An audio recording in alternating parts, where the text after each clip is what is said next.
ഇനി നമുക്ക് നല്ല ടേസ്റ്റി ആയിട്ടൊരു ചിക്കൻ ചെട്ടിനാർ ഉണ്ടാക്കി നോക്കാം. അതിനായിട്ട് ഓയിൽ ഒഴിക്കുക, അതിലേക്ക് തേങ്ങ കൊത്തിടുക, ഇഞ്ചി വെളുത്തുള്ളി പച്ചമുളക് കറിവേപ്പില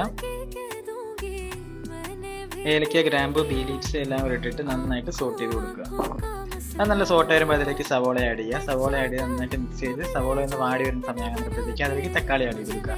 തക്കാളി ആഡ് ചെയ്ത് നന്നായിട്ട് സോട്ടാക്കി എടുത്തതിന് ശേഷം അതിലേക്ക് നമുക്ക് മസാല ഇട്ട് കൊടുക്കാം. ഉപ്പ്, മഞ്ഞൾപ്പൊടി, മുളക് പൊടി, ചിക്കൻ മസാല, കുറച്ച് ജീരകപ്പൊടി, മല്ലിപ്പൊടി ഇതെല്ലാം കൂടിയിട്ട് നന്നായിട്ട് മിക്സ് ചെയ്തതിന് ശേഷം അതിലേക്ക് ചിക്കൻ ആഡ് ചെയ്ത് കൊടുക്കുക. ചിക്കൻ ആഡ് ചെയ്ത് ആവശ്യത്തിനുള്ള വെള്ളം ഒഴിച്ചിട്ട് നന്നായിട്ട് തിളപ്പിച്ച് കൊടുക്കുക. വെള്ളം ഒന്ന് വറ്റി വരുന്ന സമയമാകുമ്പോഴത്തേക്ക് അതിലേക്ക് നമുക്ക് വറുത്തരപ്പ് ചേർത്ത് കൊടുക്കാം.